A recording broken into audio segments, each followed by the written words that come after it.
You are listening 10-4. Message received and understood. May the force be with you. When someone says, "May the force be with you," as in those space movies, I have always believed that the force they refer to is love. Love is the most powerful force that exists in the universe. It exists in you and in me. How can I make use of that wonderful power, you might think? Well, you already do it every day. Although, if you ask about it, then you're not very aware of it. The conscious way to use it is with freedom. Because love is freedom. When you express yourself freely, you are recreating the greatest part of who you really are. That is the part that knows you are one with everything and everyone. In other words, you live fully. This is the truth of your being and the aspect of your person that you must attempt to experience most fervently and vigorously. When I mention this to someone, the person asks me, "But how can I identify true love, since there are so many ways to show it and everyone feels and expresses it differently?" I replied, "Well, first, let's agree on something.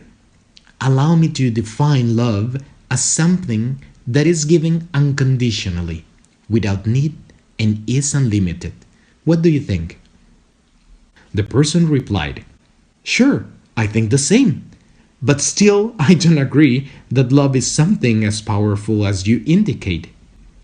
"Very well," I replied.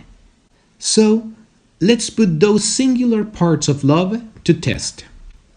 First of all, this force is so wonderful that is given to everything and everyone unconditionally. In other words, it neither requires something to express itself, nor will it ask for something in return to give itself. It is offered freely. And what happens when one person doesn't want to be loved by another?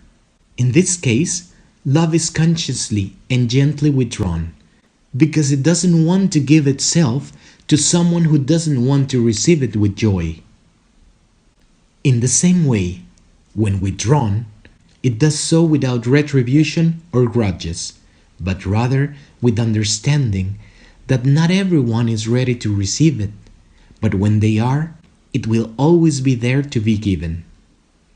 Because it doesn't know limits, it doesn't impose them on others. It doesn't experience borders or barriers. It is infinite.